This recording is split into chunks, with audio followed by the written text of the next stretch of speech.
La conferencia de esta noche se titula El impacto en la salud del aire que respira el niño. Estará a cargo de la doctora Sara Elba Espinosa Padilla, de quien me permitiré leer un resumen de su amplio currículum. La doctora Sara Elba Espinosa es originaria del estado de San Luis Potosí. Su formación académica es en la Universidad Autónoma de San Luis Potosí, en donde obtuvo su título de médico cirujano. Posteriormente se especializó en pediatría en el Instituto Nacional de Pediatría. Hizo su subespecialidad en inmunología y alergología pediátrica en el mismo Instituto Nacional de Pediatría. Ella cuenta con una maestría en ciencias con especialidad en inmunología y un doctorado en ciencias con especialidad en inmunología por el Instituto Politécnico Nacional. Ha desempeñado varios cargos, entre ellos ha sido médico adscrito del Servicio de Inmunología, encargada de la Clínica de Inmunodeficiencias Primarias, investigador C en Ciencias Médicas, jefe de la Unidad de Investigación en Inmunodeficiencias, todo esto en el Instituto Nacional de Pediatría. Ella es miembro del Sistema Nacional de Investigadores en el nivel 1 y tiene diferentes cargos académicos también. Ha sido profesor titular de inmunología, profesor adjunto de la especialidad de inmunoalergias, profesor invitado de inmunobiología y en la materia de maestría en inmunología por el Instituto Politécnico Nacional. Es coordinadora del curso de inmunología clínica en el Instituto Nacional de Pediatría y en el Instituto Politécnico Nacional. Es profesor titular del curso de alta especialización en biomedicina e inmunodeficiencias en el Instituto Nacional de Pediatría desde el 2017 y hasta la fecha. La doctora Espinosa Padilla ha participado como autora y coautora y colaboradora en más de 50 publicaciones en los últimos 5 años en prestigiosas revistas indexadas nacionales e internacionales y pertenece a diferentes sociedades médicas, entre las que destacan la Asociación Médica del Instituto Nacional de Pediatría. Es miembro de la Sociedad Latinoamericana de Inmunodeficiencias Primarias y miembro de la Sociedad Europea de Inmunodeficiencias Primarias. Además, es miembro fundador de la Asociación Mexicana de Investigadores de los Institutos Nacionales de Alta Especialidad. Agradecemos mucho la colaboración de Laboratorios Armstrong por su participación y colaboración en este evento académico. Y sin más, yo le agradezco a la doctora Sara Espinosa que haya aceptado participar con el Colegio de Pediatría de Nuevo León. Me da mucho gusto presentarla y quiero decirle que nos sentimos muy honrados en el colegio, doctora, por su participación en esta noche, que muy seguramente es algo muy interesante. Entonces, le paso los micrófonos. Y los componentes del aire van a entrar directamente a todos los organismos a través de piel y a través de mucosas. Y es justamente la vía respiratoria, es la más importante, que entra en contacto con todas las partículas que están en el aire y también va a ser la más sensible. El aire está compuesto en su mayoría por nitrógeno y por oxígeno. Si ustedes pueden ver en el esquema, pues el 78% de la composición de nuestro aire está a base de nitrógeno y aproximadamente el 21% está compuesto de oxígeno. Y hay una parte muy pequeña de otros gases, como son sobre todo argón, neón, criptón, hidrógeno, etcétera, que está ahí constituyendo el aire cuando generalmente no tenemos muchas otras partículas que lo están invadiendo. Ya la Organización Mundial de la Salud ha estimado una morbilidad global que se atribuye al medio ambiente en niños menores de 5 años que alcanzan hasta el 38% de esto, y la Organización Panamericana de la Salud ha informado que en la región de las Américas casi 1,000 niños menores de 5 años mueren anualmente debido a amenazas ambientales, físicas, químicas y biológicas. Y es la principal causa de mortalidad relacionada con el medio ambiente en niños menores de 14 años, también en América Latina, por enfermedades respiratorias y el medio ambiente. En México, en el 2002, se realizó el primer diagnóstico de salud ambiental y ocupacional. Y en esa ocasión se reportaron los estados con que tenían más riesgo de contaminación.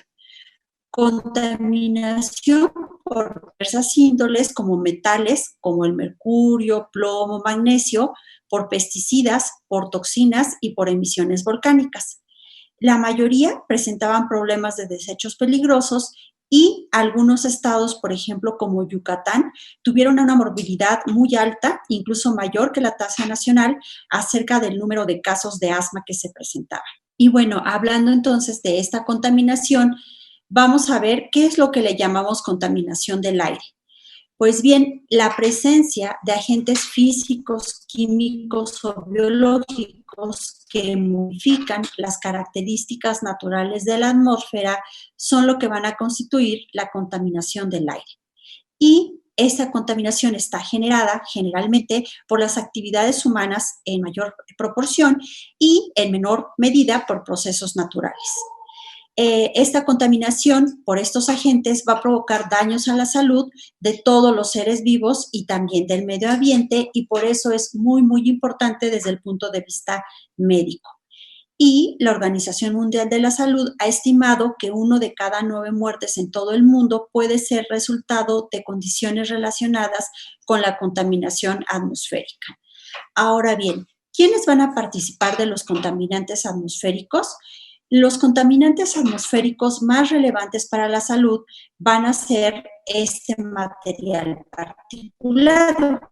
El material particulado, pues lo va a constituir en unas partículas que van a estar suspendidas en el aire o en la atmósfera y que van a estar constituidas de diferente composición, tamaños y formas.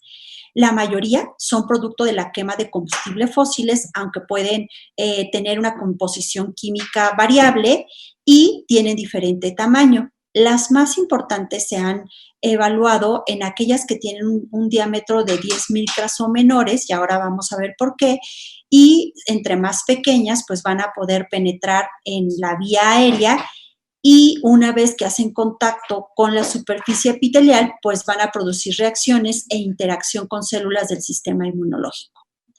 Este material particulado, cuando tiene un tamaño de 10 micras, pues generalmente puede entrar por nariz y faringe, pero muchas veces ahí queda impactado. Sin embargo, cuando tenemos partículas más pequeñas de aproximadamente 2.5 micrómetros, entonces van a poder llegar a las vías respiratorias bajas, incluyendo los alvéolos. Y todavía tenemos material particulado más fino, de 0.1 a 2 micrómetros, que es considerado un material particulado fino, y el ultrafino es aquel que tiene menos de 0.1 micrómetro. Estos contaminantes atmosféricos se pueden clasificar de diferentes maneras, y por su origen podemos tener contaminantes atmosféricos primarios o secundarios. Los primarios son aquellos que están emitidos o que se emiten directamente a la atmósfera, como el dióxido de azufre, algunas especies de óxidos nítricos, el CO2 y precisamente el material particulado. Dependiendo de la fuente, los contaminantes los podemos tener como intradomiciliarios o extradomiciliarios. En el caso de la contaminación ambiental, pues generalmente van a ser todos aquellos que son extradomiciliarios y que son producidos por industrias, contaminación de automóviles o fuentes naturales. Y desde el punto de vista de su composición, pues podemos tener lo que es gas o lo que son partículas. Y desde el punto de vista de los gases, pues tenemos, como ya mencionábamos, el dióxido de azufre, los dióxidos de nitrógeno, ozono, CO2, etcétera. y lo particulado, como mencionábamos, pues todas aquellas partículas de material que mencionábamos. ¿Cuáles son las ciudades más contaminadas en nuestro país? A veces la mayoría de las personas pueden pensar que la Ciudad de México, antes Distrito Federal, es la más contaminada por el número de habitantes con los que contamos y el espacio. Pero no, vean ustedes, aquí mostramos los 8 estados más contaminados y los 2 más importantes son precisamente Monterrey y seguido de Toluca. Entonces, sí, Monterrey tiene un índice alto o elevado de contaminación.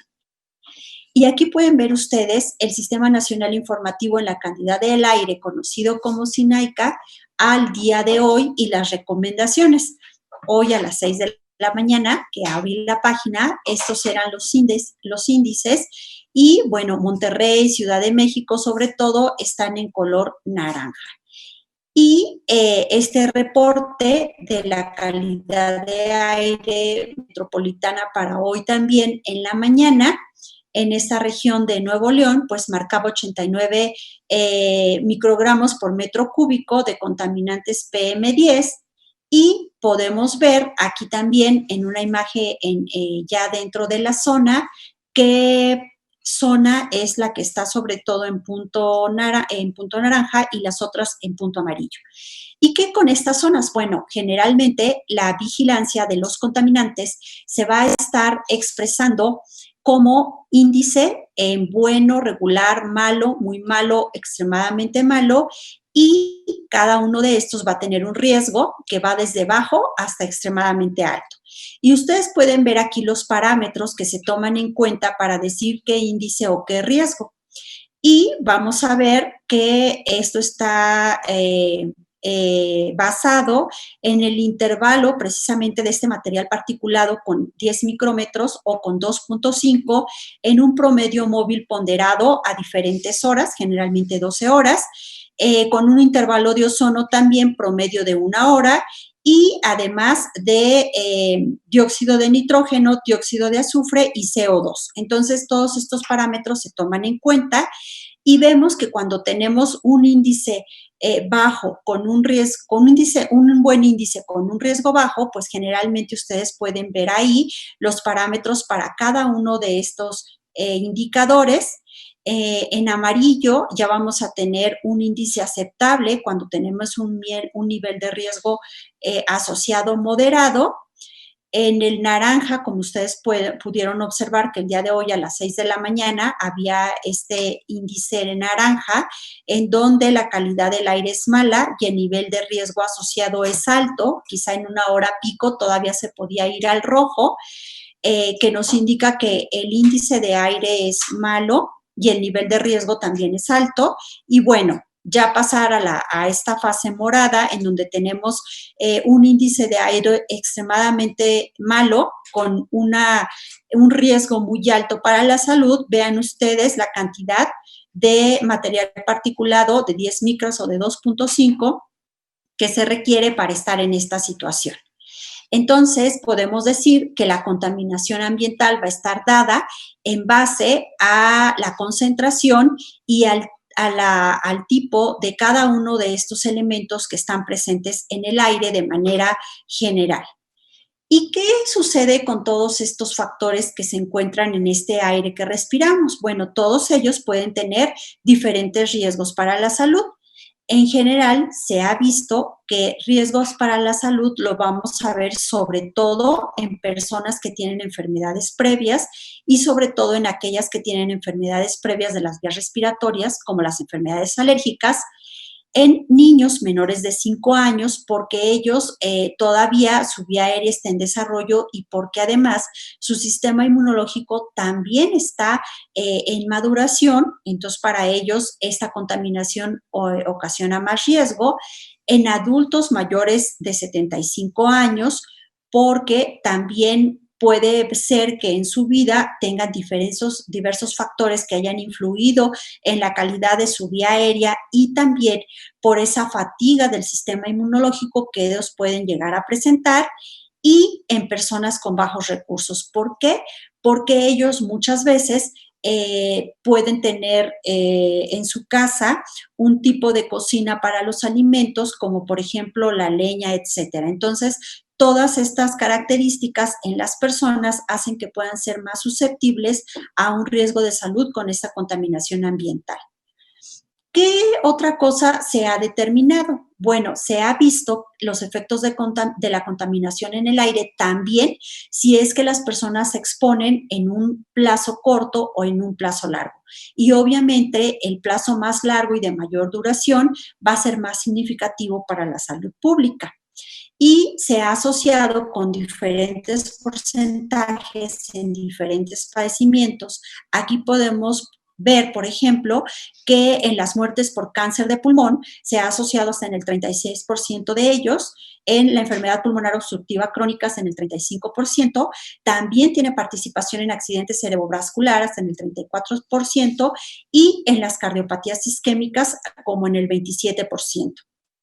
Todo esto varía un poco más o un poco menos en diferentes países, dentro de los países, en diferentes regiones y en diferentes poblaciones. Sabemos que hay un impacto mayor sobre la mortalidad infantil y más de la mitad de las muertes en niños de menores de 5 años puede estar participando, sobre todo coadyuvando a las infecciones agudas de las vías respiratorias inferiores. Y esto es debido a que estas partículas inhaladas por la contaminación del aire, pues va a producir daño. Generalmente son producidas por el uso de combustibles sólidos. También hay varios estudios ya in vivo en personas embarazadas acerca del efecto que tienen todos estos contaminantes ambientales.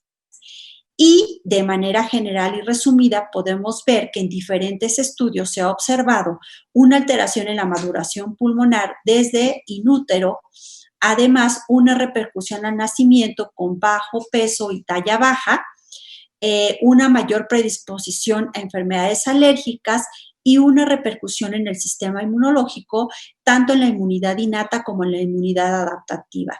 Se ha observado cómo algunas funciones en los linfocitos T pueden estar afectadas en niños de madres que estuvieron expuestas a cantidades elevadas de todas estas partículas en el ambiente. Y todo esto genera un incremento de la morbilidad en estos recién nacidos. Estos efectos de la contaminación del aire se han estudiado, como les decía, pues en prácticamente todas las regiones y en la zona del Valle de México se ha medido qué efecto también se ha tenido de los contaminantes sobre diferentes parámetros como los síntomas respiratorios, las crisis asmáticas, el crecimiento pulmonar en niños muy pequeños y efectos cardiovasculares en adultos mayores con relación a la función pulmonar. Entonces, esto es algo que se está monitorizando constantemente y tenemos diversos estudios que nos hablan precisamente de la afección a todos estos niveles y están aún en estudio, aunque ya hay varios de ellos, que correlacionan inclusive otras enfermedades metabólicas como la diabetes mellitus e inclusive efectos cognitivos en niños, dependiendo de la calidad del aire y todos los elementos en los que se participa. Y uno de los efectos más importantes que se ha estudiado desde muchos puntos de vista, pues es precisamente el efecto de la contaminación sobre las enfermedades alérgicas. Y de estas vamos a ver sobre todo la participación en dos enfermedades alérgicas que son muy relevantes porque por su fisiopatogenia, pues precisamente está involucrada la vía aérea alta y la vía aérea baja, como es rinitis alérgica y como es el asma. Entonces, podemos aquí observar algunos de los estudios que nosotros podemos encontrar en la literatura y aquí vamos a observar la referencia, el efecto que se documenta sobre la salud y los principales resultados. Y vamos a ver, por ejemplo, que en este estudio de Rojas y Martínez en el 2007, en donde se evaluaba algunos aspectos de la función pulmonar en niños que se exponían a contaminantes ambientales en el aire dentro de la Ciudad de México y se observaba que de acuerdo a ciertas concentraciones de ozono se relacionaba sobre todo con un déficit en la función pulmonar con una disminución específicamente en el FEV1. En este otro estudio, en el 2008, por Escamilla y Núñez, en donde lo que se observa es en una corte de niños mexicanos, pero que son asmáticos, la relación que guardan contra la contaminación o los elementos en el aire y los síntomas respiratorios. Y aquí se observa que estos niños asmáticos sí se muestra un incremento en el índice de sibilancias, en un porcentaje hasta del 8.8% cuando se incrementan precisamente este material particulado pequeño, que es de 2.5 micras. Ajá. Y además de estos efectos directamente relacionados con la función pulmonar o con manifestaciones asmáticas como las sibilancias, también en este estudio del 2007 por Hernández y Cadena, se observó que en pacientes menores de 15 años había un incremento en las infecciones respiratorias altas asociadas sobre todo con un incremento en la concentración de ozono, y en niños menores de 5 años, también con un incremento en la concentración de ozono, se observaba afección de las vías aéreas superiores y un incremento de las consultas por infecciones. Acá tenemos otros estudios y aquí lo que observamos es, en este estudio ya del 2010 por Linares, en niños asmáticos se evalúan los cambios en la función pulmonar y se observa una disminución significativa después de la exposición a ozono, a mayor exposición de aire contaminado, había una disminución más importante en la función pulmonar con una característica de una afección obstructiva. Y para el 2011, Barraza y Villarreal, en otro estudio, lo que observan es un incremento en la concentración de carbono elemental y se había asociado con un impacto negativo en algunos parámetros del volumen expiratorio forzado, como FEP1. ¿Ok? Muy bien, entonces, tenemos todas estas sustancias y todas estas partículas que van a estar generando esta contaminación ambiental. ¿Y cuáles son algunas de las cosas que suceden por los cuales se causa daño? Bueno, pues todas estas partículas van a generar diferentes eventos dentro de los seres vivos. Y obviamente esto está relacionado en base a la concentración. Entonces, los síntomas y el daño van a estar directamente relacionados de acuerdo al porcentaje de partículas que contaminan el medio ambiente. Entonces, como ustedes pueden observar aquí, lo que tratamos de explicar es que a mayor concentración de contaminación, el número de individuos que va a estar afectado es mayor.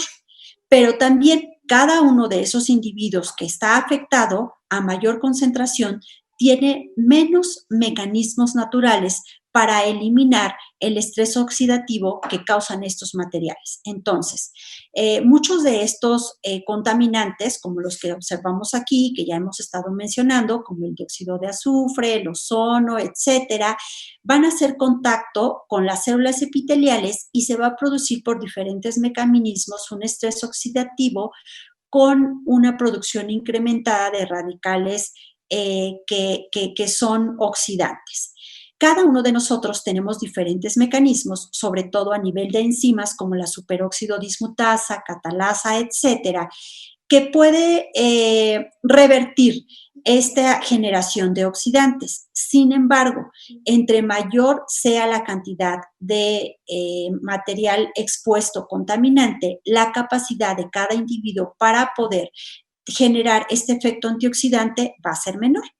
Y también se ha observado que hay individuos que van a ser genéticamente susceptibles porque tengan algún polimorfismo o alguna alteración en estas enzimas como la superóxido dismutasa, la catalasa, etcétera, que entonces de una manera innata a ese individuo, aunque haya una concentración media, es decir, no una concentración alta de contaminantes, pudiera ya tener un efecto nocivo importante. Muy bien.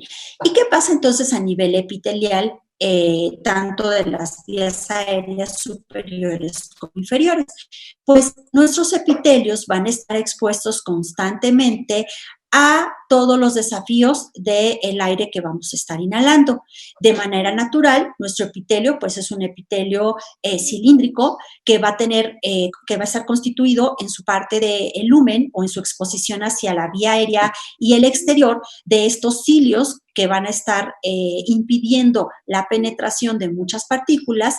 Y además, las células epiteliales entre ellas tienen nuestras uniones en las donde podemos ver que varias proteínas de unión, además de proteínas de adherencia y también proteínas del citoesqueleto, participan, como ustedes pueden ver aquí en esta imagen, para hacer una unión entre ellas e impedir que haya penetración y ruptura de las uniones entre las células epiteliales. ¿Qué es lo que sucede cuando tenemos o estamos expuestos a todas estas partículas en el aire atmosférico? Pues aquí observamos cómo todos estos contaminantes van a empezar a tener un efecto sobre nuestras células epiteliales y entonces algunos de estos componentes se van a ver transgredidos. Entonces, de manera normal, tenemos todas estas mecanismos protectores como el moco, las uniones de adhesión, etcétera, y además tenemos otra participación del sistema inmunológico, como ustedes pueden ver ahí, a través de las células dendríticas y células de la inmunidad innata, como los neutrófilos o los macrófagos, que están constantemente tratando de impedir que haya un daño mayor. Aquí, de manera importante, constantemente vamos a tener factores que nos ayudan a liberar sustancias, sobre todo reguladoras como factor de crecimiento transformante beta e interleucina 10, que impiden que haya una inflamación importante. Y vamos a estar constantemente luchando entre una respuesta contra microorganismos con TH17 y una respuesta hacia la regulación con el factor de crecimiento transformante beta. En condiciones normales vamos a necesitar de los dos de una manera regulada, es decir, necesitamos interleucinas TH2 y TH17 para liberarnos de hongos y de bacterias, pero necesitamos que después los mecanismos reguladores como factor de crecimiento transformante beta e interleucina 10 se echen a andar para hacer un equilibrio y eliminar microorganismos sin que haya un daño continuo, ¿ok? ¿Qué es lo que pasa cuando tenemos entonces estos contaminantes? Bueno, aquí podemos observar cómo estos elementos que se encuentran en el aire y en cantidades importantes van a transgredir esos mecanismos que tenemos nosotros de barrera primero, desagregando el moco y posteriormente impidiendo la unión de las células o más bien haciendo surcos y transgrediendo las uniones epiteliales y entonces pasan toda la primera barrera epitelial y se van a encontrar entonces con las células del sistema inmunológico que al censar esas partículas y captarlas van a empezar a trabajar y a liberar diferentes productos de citocinas que a su vez van a llamar a otras células como neutrófilos, más basófilos, eosinófilos, etcétera, y entonces se va a empezar a generar daño a nivel de esa mucosa. Y entonces el medio ambiente es muy importante para mantener íntegro o para causar una disrupción en los epitelios de nuestras vías aéreas. Entonces, a mayor contaminación va a haber una disminución más importante de las defensas naturales como los cilios, el moco y las uniones epiteliales. Además, va a haber también una disminución del sistema natural de antioxidantes y todo esto va a generar estrés en ese epitelio. Ahora, ¿qué es lo que va a suceder después de ahí? Depende de dos cosas. Una es de la cantidad de contaminantes que se tengan presentes. Entre más elevados, esto cada vez se puede subsanar menos, pero también depende del endotipo, es decir, también depende del material genético que el individuo tenga. Entonces, muchas veces, dependiendo de los genes que el paciente presente, puede ser que cantidades más pequeñas de contaminantes puedan ejercer estos efectos. En azul y en itálicas, ustedes pueden ver varios genes que se han implicado en patologías de las vías respiratorias. Y, por ejemplo, hay genes en donde son más susceptibles porque se encuentren variantes que no se encuentran en todos los individuos y que, por ejemplo, este gen PCDH1 sea muy susceptible a el humo de cigarro, o GSTP1 y GSTM1 sean muy susceptibles a la contaminación ambiental, etcétera. Entonces, es muy importante ver cómo ahora conocemos un poco cada vez hasta el material genético en la participación de estos contaminantes ambientales, en donde se produce entonces finalmente una disregulación de la respuesta inmune innata y se genera un daño en la vía aérea generado tanto por la disrupción y la disminución de las barreras naturales, como después perpetuado por el sistema inmunológico, que está constantemente estimulado por estas partículas que se encuentran en el aire. Y entonces podemos ver que sobre todo estos pacientes con enfermedades alérgicas, pues van a estar, al exponerse a estas partículas en contaminación ambiental, más susceptibles de presentar tanto la manifestación alérgica por primera vez como exacerbaciones de la misma una vez que ya se da las enfermedades alérgicas. Y los pacientes con rinitis alérgica que de por sí tienen una reactividad incrementada en la mucosa nasal, pues ahora imagínense que llegan todos estos contaminantes que agreden a la mucosa, entonces la reactividad todavía está exagerada. Y los pacientes son mucho más sensibles entonces a los irritantes en el aire. Y la contaminación, pues como ya mencionábamos, va a dañar toda esta fase de la mucosa nasal, el aclaramiento mucociliar, etcétera. Y todo esto va a facilitar así, además, el acceso de los alergenos inhalados al sistema inmunológico. Antes entonces pensábamos que los pacientes con rinitis alérgica sobre todo tenían incremento de la sintomatología por el daño irritante de los contaminantes. Pero ahora, además de esto, sabemos que algunas partículas de la contaminación, como por ejemplo el diésel, son capaces de unirse a diferentes alergenos que se encuentran en el medio ambiente, como por ejemplo el polen. Y entonces, de esta manera, ese polen que está unido además a un contaminante va a aumentar la respuesta en los pacientes alérgicos. ¿Por qué? Por varias razones. Una, el polen unido a estas partículas va a propagarse más extensamente. Además, su duración va a ser más elevada. ¿Por qué? Porque a lo mejor el polen solo en algún momento se puede sedimentar, pero mientras esté unido a estas partículas, pues su suspensión en el aire va a ser mayor. Además, ya se ha observado que si un polen se une a estas partículas, la presentación hacia el sistema inmunológico va a ser diferente y va a tener una respuesta todavía incrementada desde el punto de vista de todos los mecanismos de la alergia. Y se ha documentado, por ejemplo, muy contundentemente un aumento en la alergenicidad a algunos pólenes, sobre todo con el abedul, con diferentes concentraciones de estas sustancias en el aire.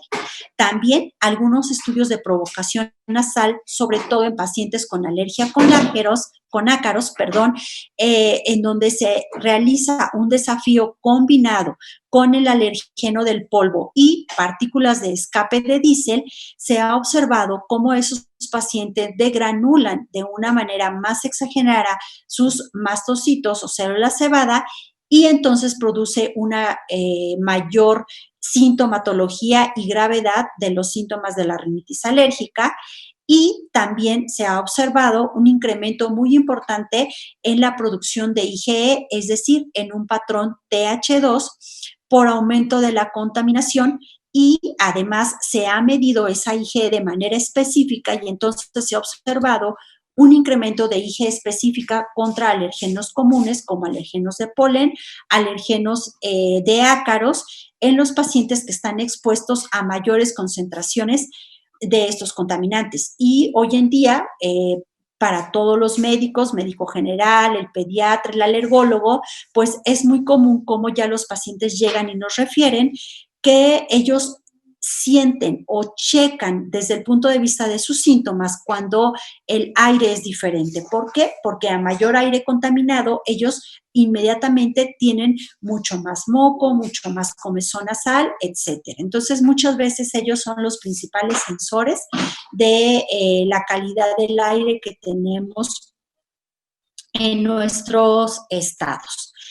Y se ha determinado, este es un artículo muy reciente, en donde se trata de hacer un consenso con expertos internacionales acerca de cómo sería la mejor manera de trabajar y manejar a los pacientes que tienen exacerbaciones de rinitis alérgica y que es agravada precisamente por la contaminación ambiental. Y se ha observado diferentes mecanismos para este agravamiento de los síntomas en los pacientes con rinitis alérgica por diferentes mecanismos. Uno es el mecanismo que ya comentábamos de hipersensibilidad de IgE, en donde producen cantidades incrementadas y por lo tanto todos los síntomas que se van a producir después de la cascada de la producción de IgE pues van a ser más importantes. Además, tienen un mecanismo de participación directamente de estrés oxidativo y también un mecanismo neurogénico. ¿Por qué? Porque todas estas partículas van a ir a interactuar con estas terminaciones nerviosas que tenemos simpáticas y parasimpáticas en la mucosa nasal, produciendo la estimulación de las células que secretan moco, como las células de Globet. Y además, este mecanismo oxidativo tiene directamente un efecto negativo en la modulación del sistema inmune de la mucosa respiratoria y vamos a ver que también se hace una respuesta exagerada directa por agresión por los contaminantes.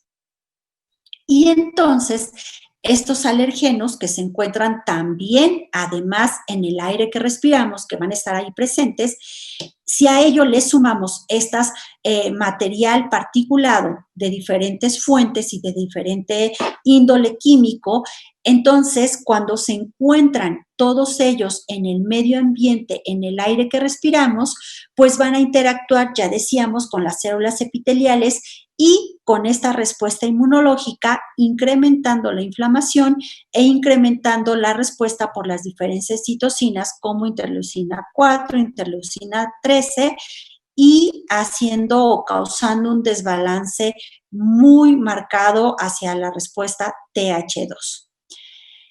Pero todo esto no es solamente lo que sabemos hasta el momento, sino la epigenética también juega un papel muy importante, como lo mencionábamos anteriormente, en las enfermedades alérgicas.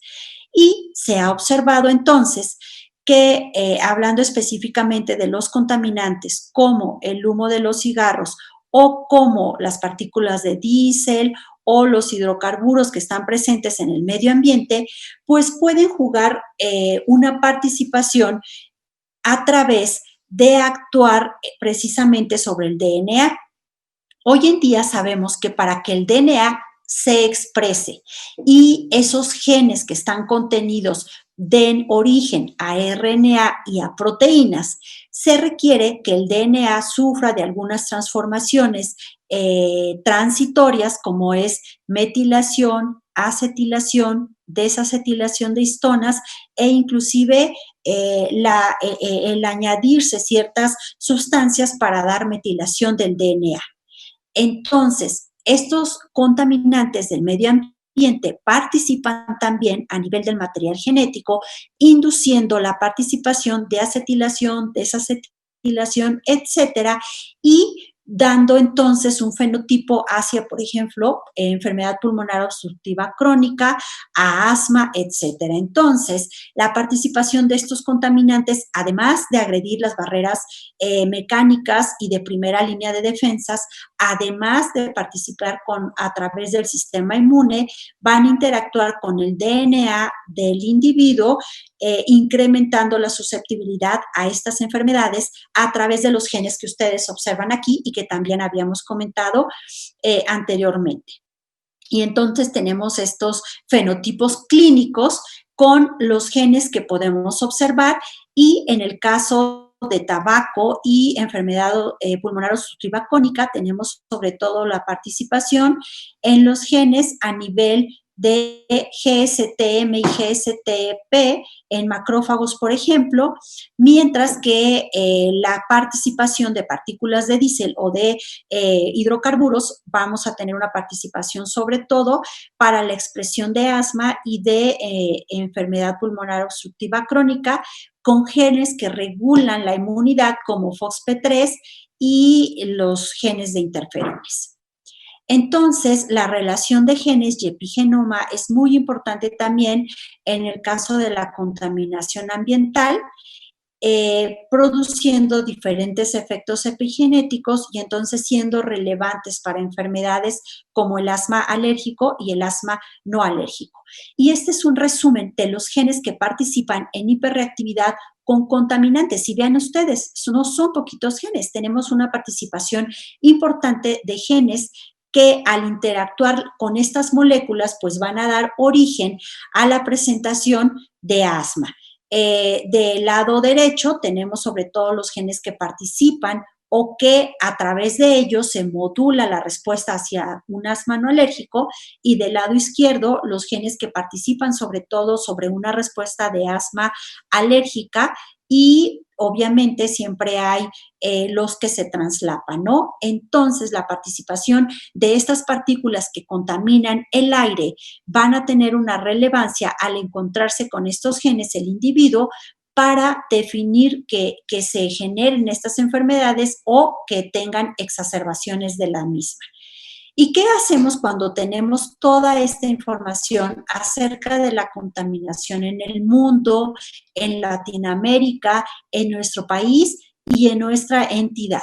Pues bueno, entonces ahora también, además de preocuparnos a nivel general o global, tenemos que ver qué vamos a hacer para manejar esas enfermedades alérgicas que van a estar agravadas por la contaminación del aire.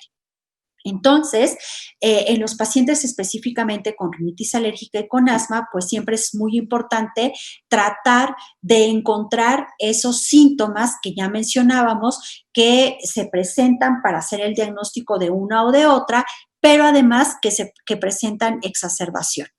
Tenemos que confirmar que el paciente efectivamente tiene rinitis y tiene alergia, con asma alérgico, de ser posible, con aquellas pruebas que nos van a definir a qué es alérgico, como las pruebas cutáneas o la participación de IgE in vitro.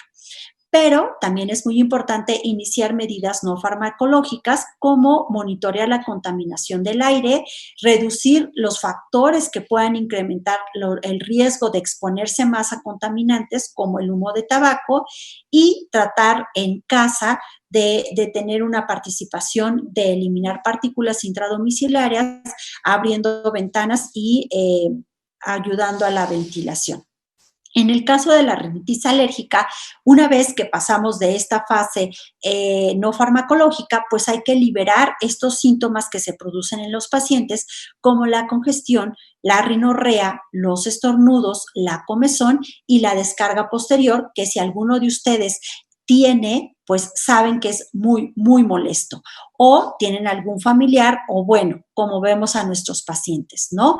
Y en este momento, pues también podemos, es muy importante dar aquellas sustancias que nos van a ayudar a liberar de todos estos síntomas, y vamos a tener que podemos usar antihistamínicos orales, modificadores de leucotrienos y antihistamínicos intranasales, pero siempre vamos a tener una participación mucho más importante de antihistamínicos orales para liberar todos estos síntomas que se exacerban en los pacientes con rinitis alérgica secundarios a la contaminación ambiental. Y vamos a tener diferentes fases de tratamiento de acuerdo a la gravedad de los síntomas per se por la rinitis y por agregados por la contaminación ambiental. Y en el caso de la rinitis alérgica con síntomas leves e intermitentes, pues definitivamente los antihistamínicos orales y los antihistamínicos orales de segunda generación van a ser lo más importante para tratar a los pacientes. En el caso caso de síntomas intermitentes, pero moderados, pues ya necesitamos a lo mejor echar mano de los corticosteroides intranasales. Y en el caso definitivamente de una rinitis moderada o severa con síntomas persistentes que puede estar dado por la alergia o incrementada por toda la contaminación, pues necesitamos el uso de corticosteroides intranasales y a veces ciclos cortos de esteroides. En el asma, pues es muy importante educar al paciente, sobre todo de las técnicas de inhalación cuando utilizamos corticosteroides y broncodilatadores, tratar las comorbilidades y la terapia a través, pues más importante va a ser de corticosteroides y broncodilatadores o combinados, ¿verdad? Y estas dos enfermedades, pues definitivamente se van a ver muy favorecidas de la inmunoterapia específica a lo que sean alérgicos. En el caso de las infecciones de vías aéreas de repetición, que si se acuerdan, lo habíamos visto en este estudio del 2007, cómo se incrementaba, pues sabemos que a mayor edad las infecciones de vías aéreas las vamos a ver en menor porcentaje.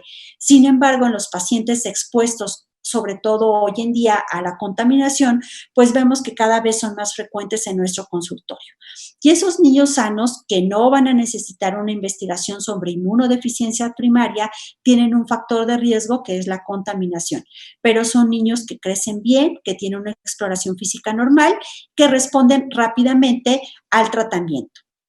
Son niños que se pueden beneficiar mejorando la inmunidad a través de seno materno, de vacunas, de inmunoestimulantes. Hay que tratar de evitar los factores que sí se puedan, como el tabaquismo, y desinflamar la vía aérea.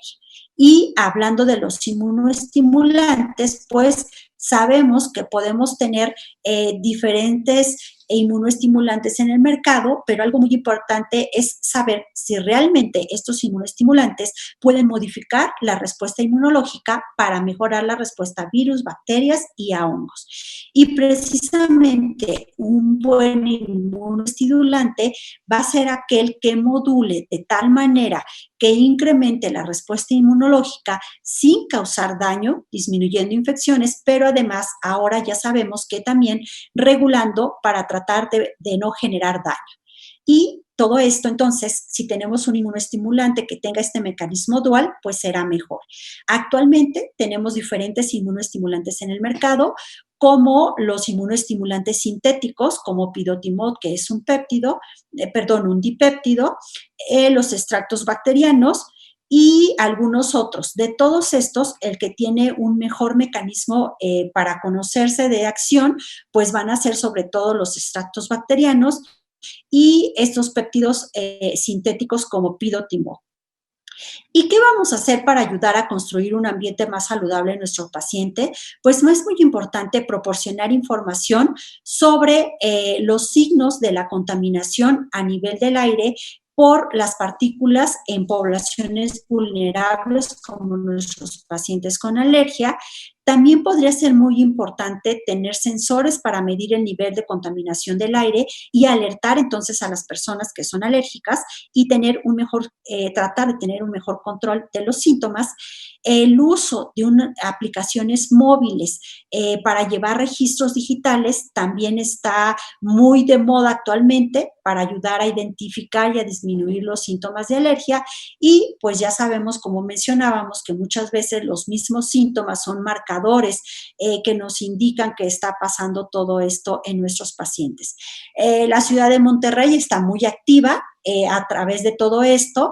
Hay una entidad que es el Observatorio Ciudadano de la Calidad de Aire, precisamente en el área metropolitana de Monterrey, que se encarga como sociedad sobre todo de tener una participación para buscar soluciones ante la problemática y realizan actividades de manera conjunta para poder mejorar su medio ambiente.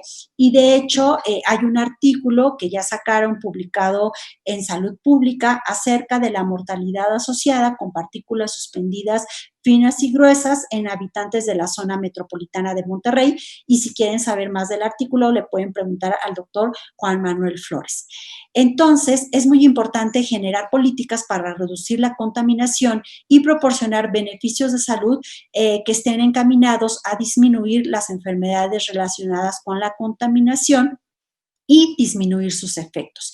Y estas políticas van desde mejorar la alimentación, disminuir las cantidades de contaminantes y también disminuir la cantidad, por ejemplo, de carne roja, y promover la movilidad a través de caminar, a través de bicicleta o bien de un transporte que sea sustentable.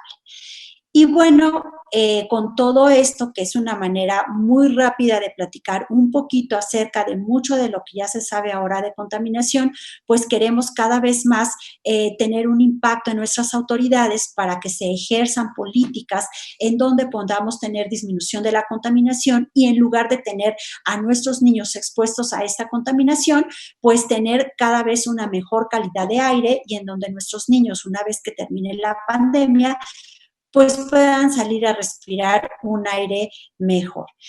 Con esto finalizo. Agradezco la oportunidad al Colegio de Nuevo León de permitirme platicar un poquito con ustedes esta noche, y estoy abierta a sus preguntas y comentarios.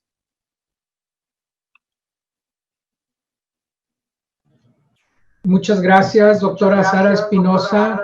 Sin duda un tema bastante interesante, un tema que nos hace tener que reflexionar sobre nuestras actividades y sobre nuestra participación en la contaminación ambiental, que si bien pues a mí me hace tener un comentario, que es decir, pues será, o es una pregunta, ¿será la contaminación ambiental el costo del desarrollo, doctora?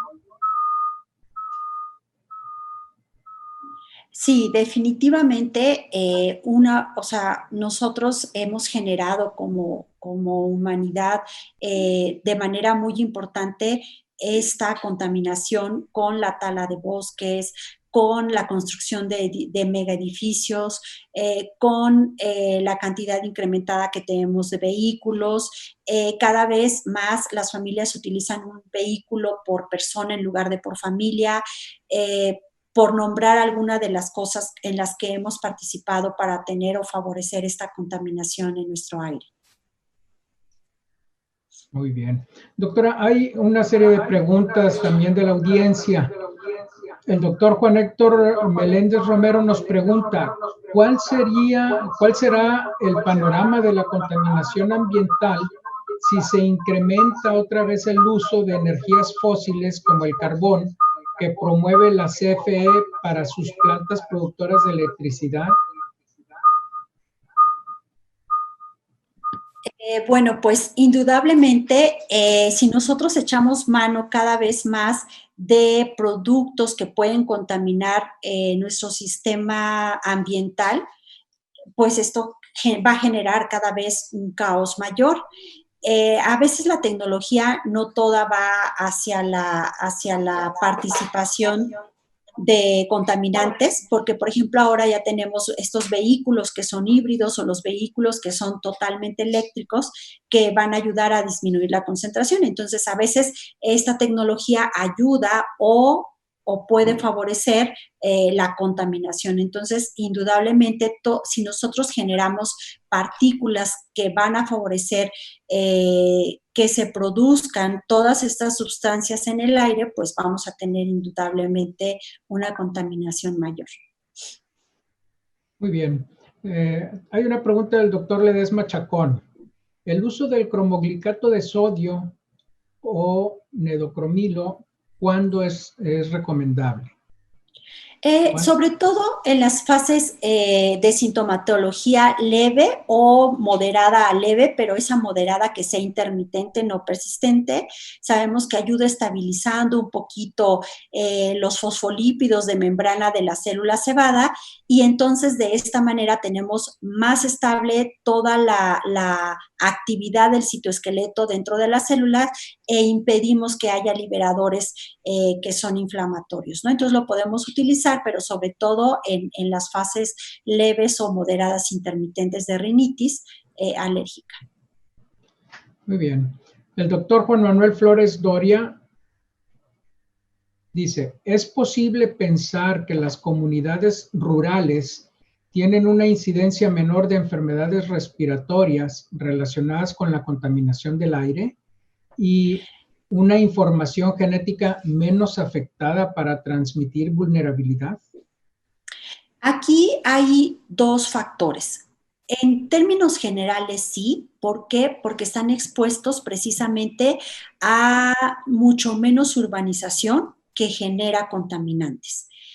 Pero también la pobreza no favorece muchas veces, como ya mencionaba en la presentación, el que estén libres también de sufrir de esta contaminación.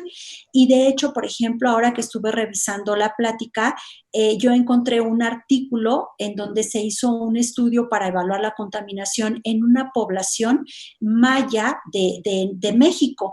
Era una población muy pequeña y ahí lo que encontraron es que por las mismas costumbres y carencias de diferentes fuentes, estas personas también eran susceptibles de tener un cierto grado de material que producía contaminación y que generaba enfermedades. Pero en poblaciones rurales que son abiertas, que hay una mayor cantidad de aire, que están expuestos a partículas, a microorganismos que son benignos, pero que estimulan el sistema inmunológico, todo esto sí favorece que haya una mejor respuesta, por ejemplo, del sistema inmunológico. Muy bien. El doctor Ledesma Chacón también tiene otra pregunta. Dice, timomodulina estaba en existencia en México y ahora la sustituye el pidotimod. Sin embargo, la eficacia al parecer es mejor la timomodulina. ¿Por qué ya no hay en México ambos moduladores? Desconozco por qué no está la timomodulina y de hecho lo que más hemos utilizado, por ejemplo, desde que yo estoy en la práctica clínica, es precisamente ya esta molécula sintética dipéptica que es pidotimod, pero no he leído artículos en donde mencionen que uno sea mejor que otro. De hecho, yo creo que también el conocimiento en el sistema inmunológico y en los mecanismos de interacción de estos productos con el sistema inmunológico nos ha demostrado hoy en día como su acción, sobre todo sobre el sistema inmunológico a través de los linfocitos T reguladores, llega a ser importante y entonces este producto, igual que los lisados bacterianos, tienen un efecto dual que buscamos, de estimular y de regular la respuesta inmunológica. Muy bien. Otra pregunta es, ¿qué lugar de importancia como contaminante ocupa el plomo y qué medidas de prevención se tienen para evitar la contaminación de plomo en alimentos? Pregunta el doctor Carlos Lozano. Sí, ya no mencionamos algo acerca del plomo porque el tiempo no me era suficiente, pero llega a ser muy importante como algún elemento que causa también daño en la salud. Y, por ejemplo, en nuestro país, pues en el norte, sobre todo en Durango, en este lugar de la comarca lagunera, sabemos que hay fábricas que producen cantidades importantes de plomo y hay diversos estudios en nuestro país en esos lugares que demuestran un efecto nocivo sobre la vía respiratoria, un efecto incrementado de enfermedades alérgicas y también un efecto, se ha documentado efectos, por ejemplo, sobre la maduración de linfocitos T en timo, y precisamente tengo una alumna de maestría que está en esta región, que va a iniciar un estudio para evaluar la relación de maduración de linfocitos en niños en útero a través de la medición de TREX o de círculos de excisión de linfocitos T y los niveles de contaminación de plomo en las madres y en los recién nacidos. Entonces, sí, definitivamente existe en nuestro país y hay estudios ya y seguimos generando estudios para ver la relación entre los niveles de plomo y diferentes mecanismos también sobre el sistema inmunológico. Muy bien. ¿Qué opina, doctora, de los ionizadores ambientales? Pregunta el doctor Angelín. La verdad desconozco de este tema. Voy a investigar y después puedo opinar, pero desconozco del tema. Muy bien. La doctora Griselda Cobos dice, ¿cuáles serían las medidas añadidas como prevención ante esta pandemia?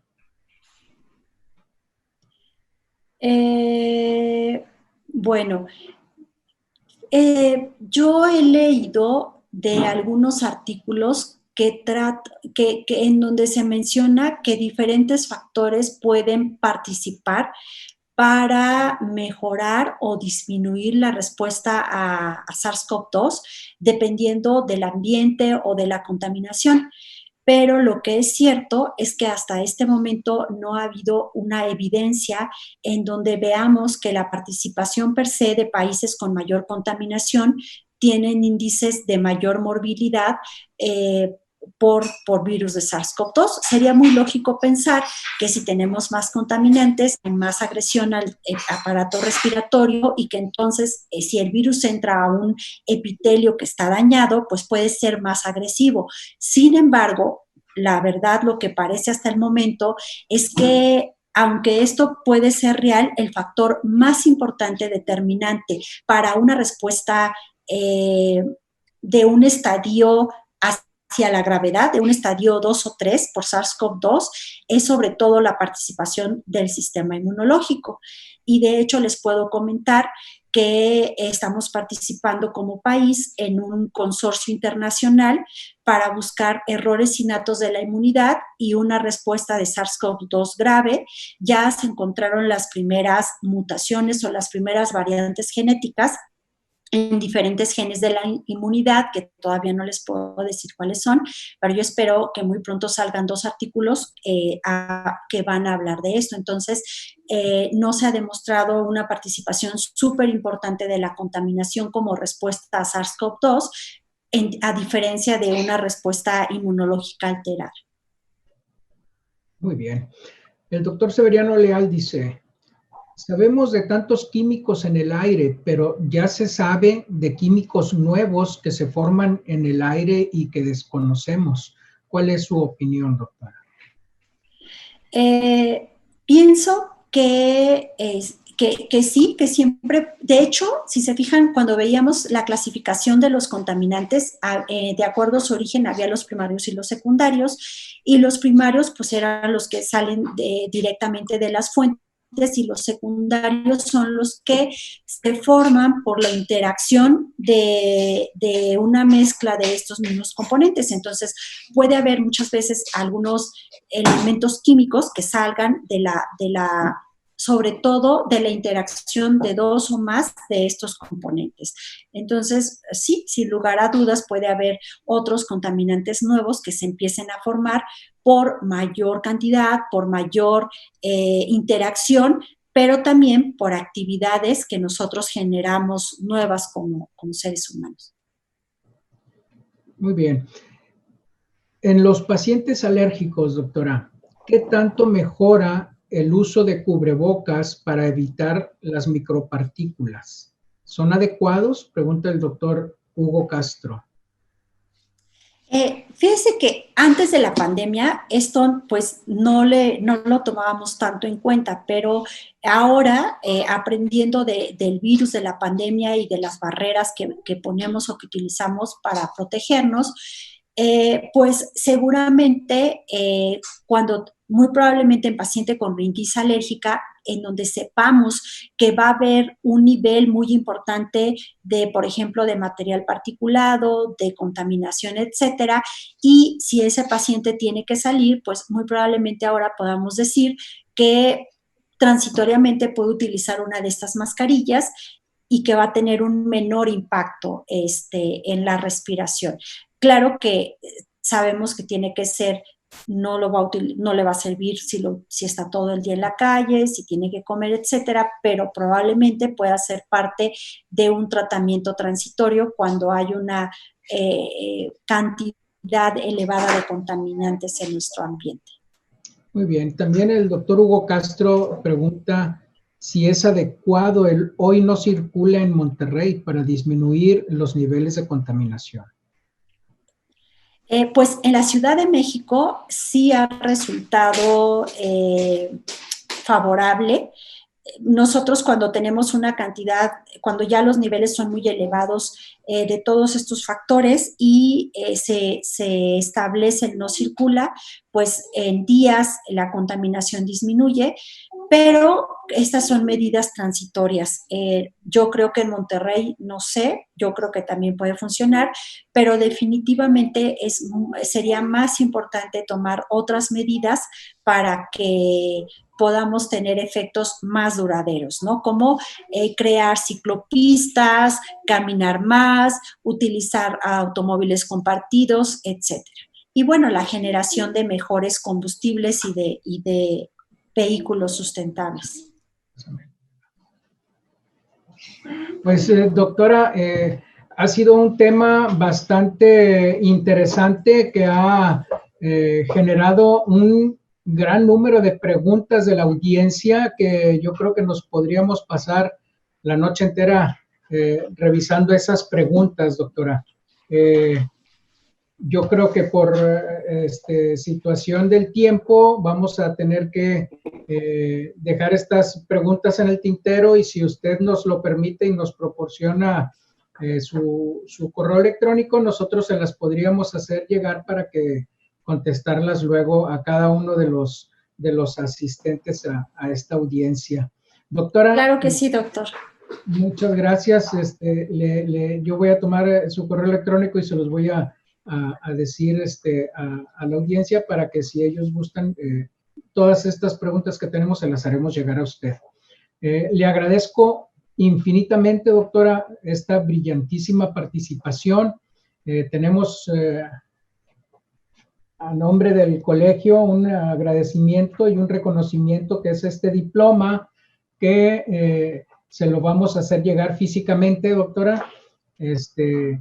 Y bueno, estoy segurísimo que todos estos conceptos que usted ha tenido a bien compartir con nosotros fomentarán y reforzarán nuestros conocimientos y habrán de ser aplicados a nuestra práctica profesional diaria.